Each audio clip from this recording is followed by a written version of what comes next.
I used to love summers, but after what happened at the lake house, I don't even open my windows at night anymore. My cousin Jake invited me to spend a week at his family's lake house in northern Michigan. I didn't think much of it at first, just trees, water, and no cell service. The kind of place where you can hear your own heartbeat. The house was old, wooden floors that creaked with every step, dusty shelves, old family photos with faces I didn't recognize and didn't want to. Jake said it'd be a chill week, fishing, campfires, no noise, and I needed that. City life was draining me, so I went. The lake was still, too still. The air had this weird weight to it, like it was holding its breath. I noticed the woods didn't make much noise either. No birds, no bugs, just quiet. That first night, we sat by the fire and Jake told this story. He said back in 1972, a boy drowned in the lake.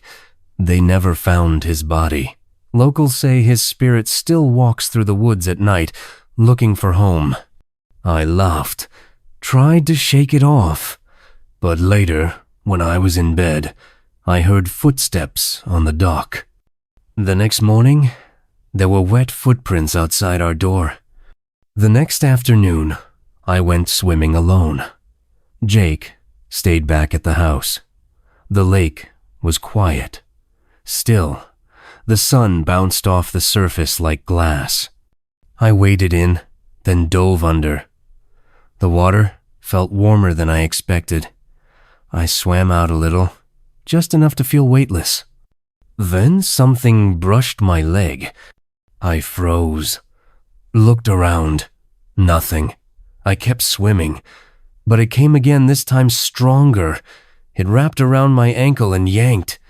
I screamed, thrashed, tried to kick it off. Whatever it was cold, too cold. Suddenly, it let go. I shot up out of the water, heart racing, looked around. The lake was empty. Jake was nowhere. Back inside, I told him what happened. He just stared at the floor for a second before saying, "Every year, someone says that. Something under the surface, not fish, something colder." That night, around 2 a.m., we heard splashing from the lake. We looked out the window and saw a boy, standing still, waist deep in the water, his back to us, head tilted like he was listening. Jake whispered, "Stay inside." But then, the boy snapped his head around. His skin was pale, his face blank, and his eyes just black, hollow holes. I woke up cold, soaked, and lying on the wooden floor of the boathouse. My head throbbed. My clothes were drenched. I had no clue how I got there. I stumbled back to the house. Jake looked like he'd seen a ghost. He said, "Where the hell were you? You were gone all night."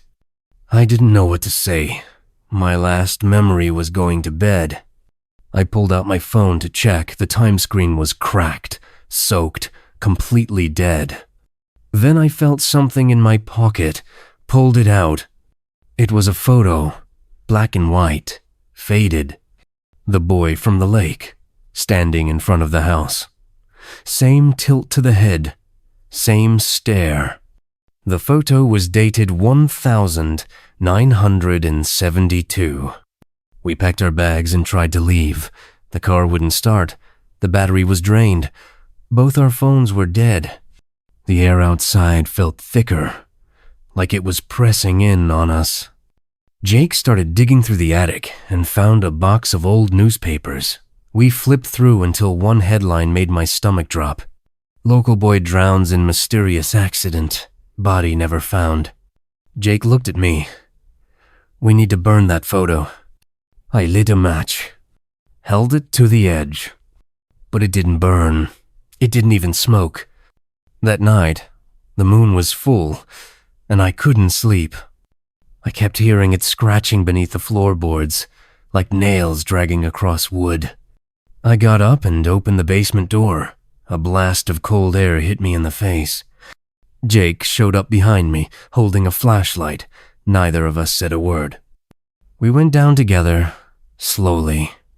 The basement was damp, and something smelled like rot. On the concrete floor, something was carved deep into the surface. "Come back home." The light bulb above us exploded. Glass rained down. Then, water started dripping from the wall scold, thick, like it came straight from the lake. We ran. Back up the stairs, into the living room. The front door was wide open, and standing there, dripping wet, was the boy from the lake.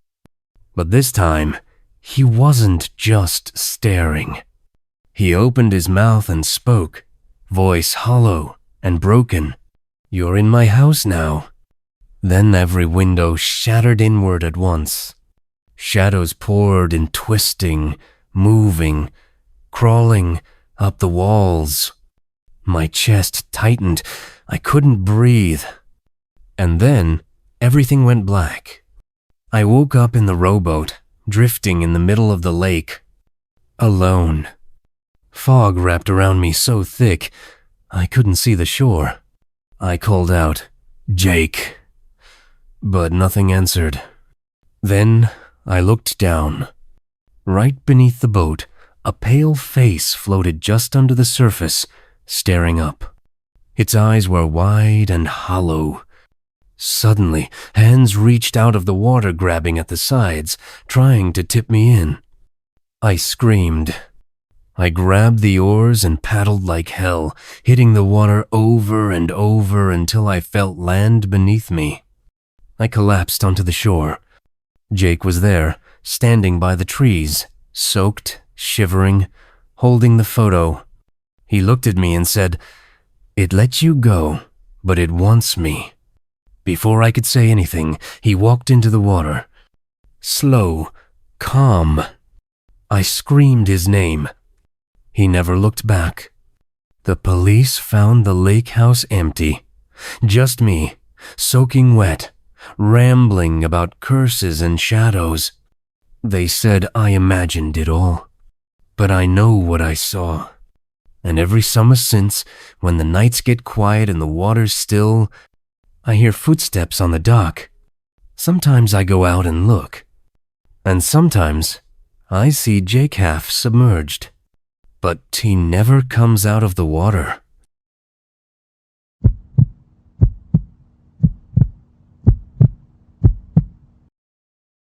You ever have a memory so strong it pulls you back, whether you want it to or not? Last summer, I went back to my hometown for a few weeks. Hadn't been there in years. Everything felt smaller, quieter, almost too quiet. The streets I used to bike on were cracked and faded. The corner store where we used to steal gum was boarded up, but some things never change, like my best friends, Ethan and Connor. We grew up like brothers. We hadn't all been together in a long time, so we decided to catch up the old way night fishing under the bridge by Miller Creek. That spot used to be our summer hideout as teenagers. No cell service, no parents. Just the sound of water and whatever dumb stories we could come up with.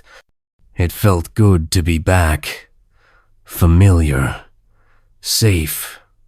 I didn't know yet that would be the last time I ever felt safe in that town. Something was waiting for us down there. And it wasn't fish. We got to the bridge around 10:30. The drive out there was quiet. Too quiet. The road turned to gravel about a mile back, and trees started closing in on both sides like they were swallowing us. When we parked, the only light came from the truck's headlights and a sliver of moonlight poking through the trees.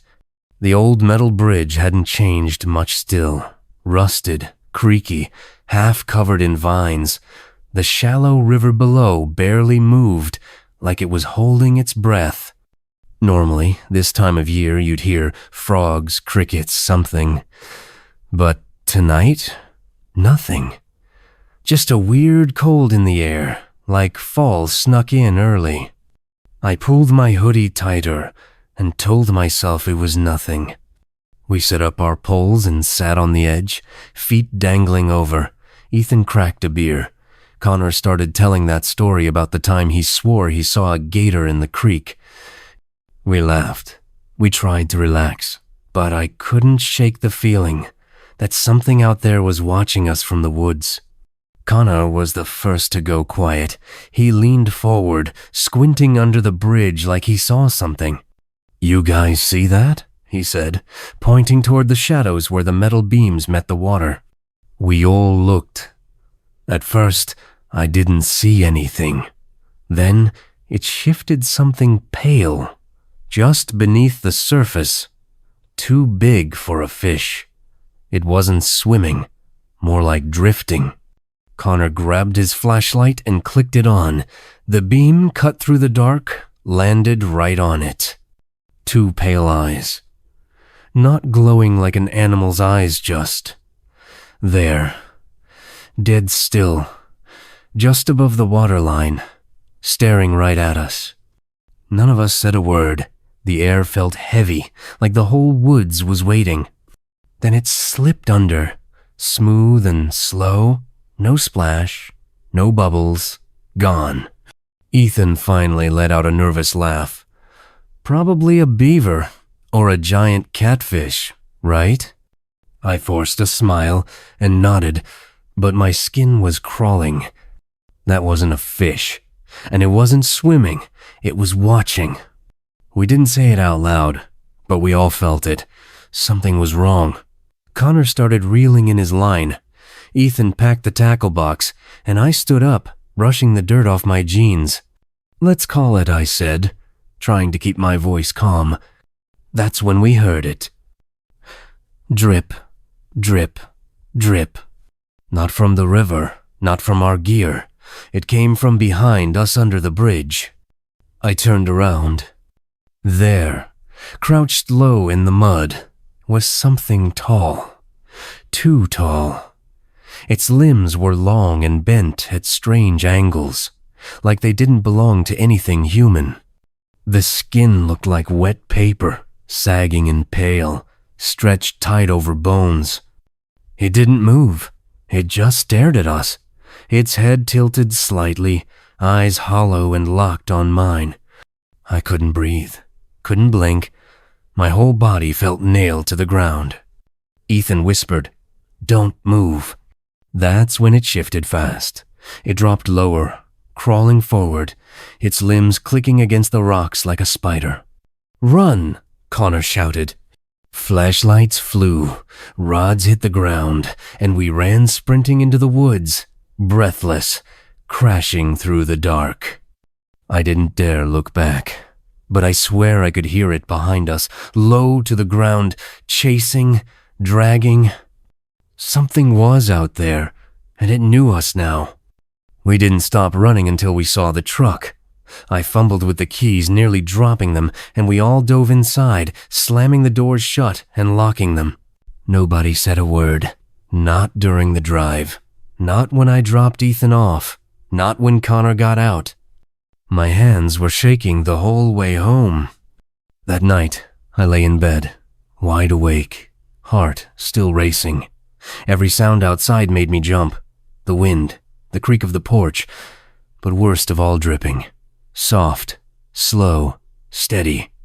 Drip, drip, drip. I pulled the blanket over my head and tried to pretend it was nothing. Morning came. I forced myself outside to check the truck. On the back windshield, muddy handprints. Thin, long fingers streaked down the glass like something had been leaning against it. I called Ethan. He wouldn't talk. Said he didn't want to think about it. Connor, on the other hand, said, "We should go back tonight, see what it was." I told him no. Whatever that thing was, it followed us, and I wasn't going anywhere near that bridge again. A few months went by. Fall rolled in, cold and gray. I tried to push that night out of my mind. I never spoke about it again, not to Ethan, not to Connor. Then one night, I was scrolling through a local community thread on Reddit. Someone posted, Saw something under the old metal bridge off Miller Creek Road. Looked like a pale man crawling. Anyone else ever seen it? My stomach dropped. There were replies. Dozens. Some laughed it off. Others didn't. One person said it was a local legend.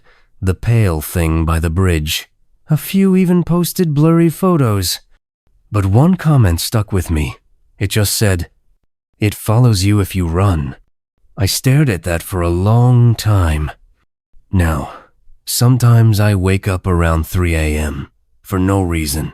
And when the house is quiet, so quiet I can hear my own heartbeat, I swear I hear it. A slow, dragging sound, like something crawling right beneath my floorboards.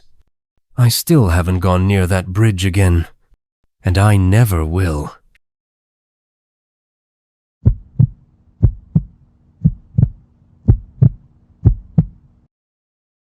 They say summer memories never fade, but some are better left forgotten. Every summer since I was a kid, my family rented this quiet little lake house in Vermont, way out in the woods. No phone service, no neighbors for miles, just the water, the trees, and silence. I loved it there. It was the only place that actually felt like peace. Every year, we'd pack up and drive out there right after school ended. Me, my parents, and sometimes my cousins.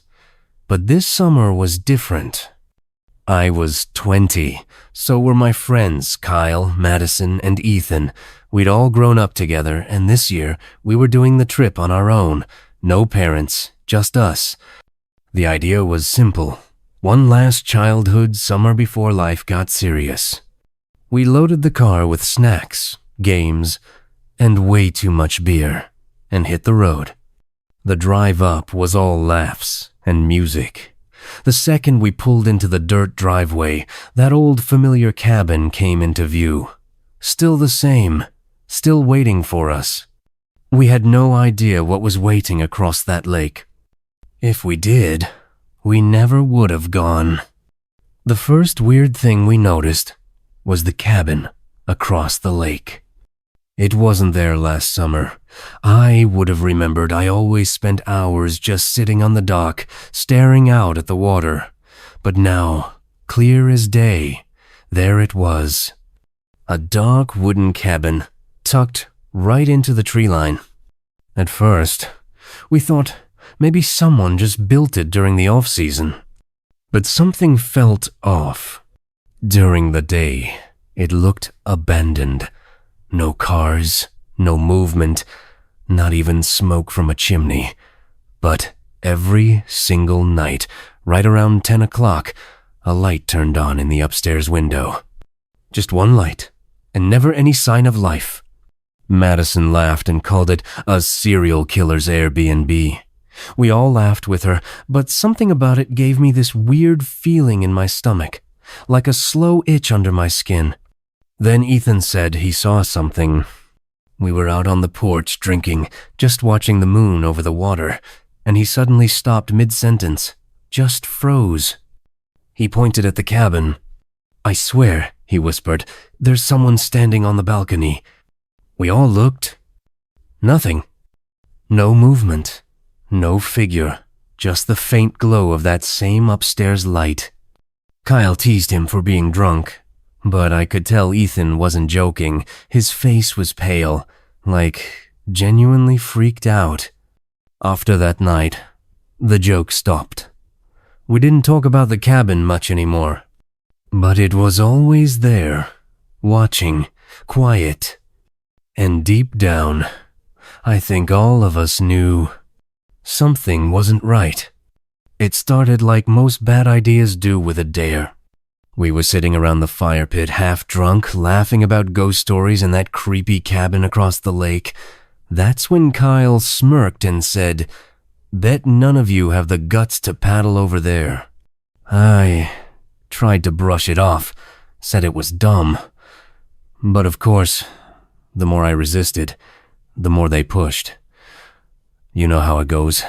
Peer pressure and beer. not a great mix. So around midnight, we grabbed the old canoe from the side of the boathouse and pushed it into the water. Kyle, Madison, Ethan, and me. No talking, just paddling slowly under the moonlight, trying not to tip it. The lake was dead still, the kind of still that makes every splash echo like a gunshot. When we reached the shore in front of the cabin, it felt even darker than the woods behind us. The place looked worse, up close, not new at all. The wood was warped and gray. Some of the boards on the porch were cracked clean through. The windows were fogged over and cracked in places. The front door hung slightly open, creaking in the breeze. But the upstairs light was still on. Madison grinned and nudged me.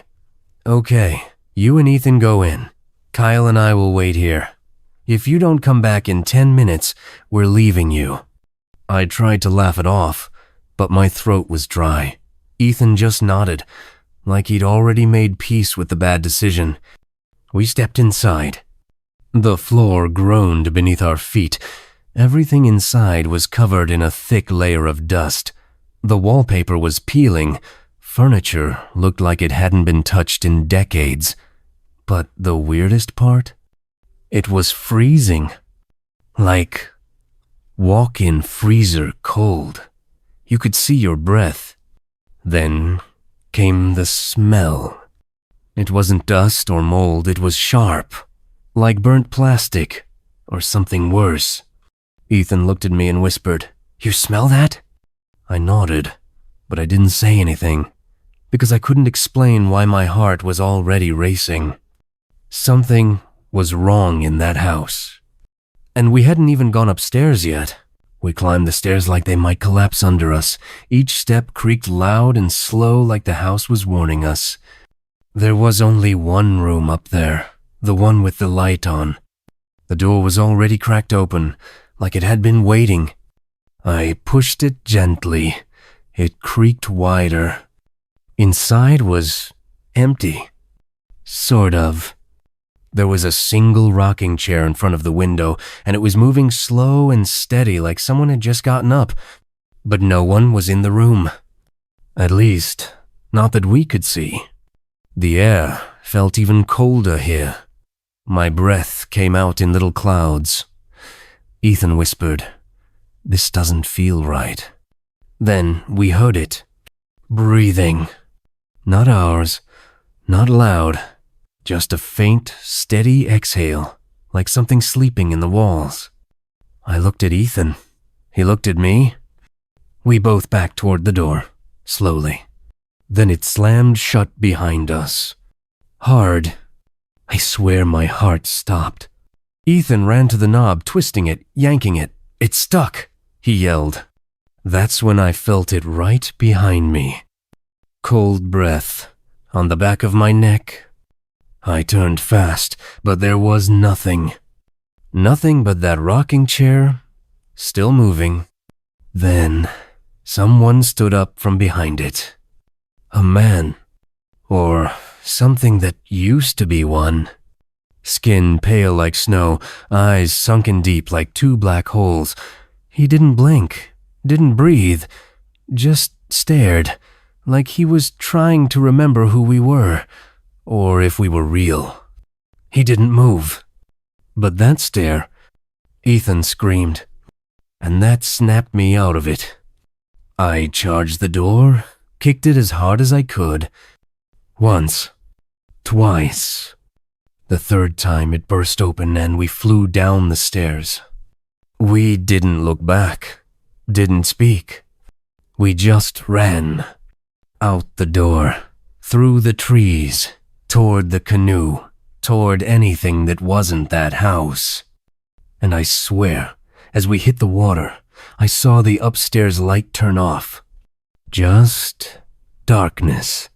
Kyle and Madison were already in the water, pushing the canoe off the shore, yelling for us to run.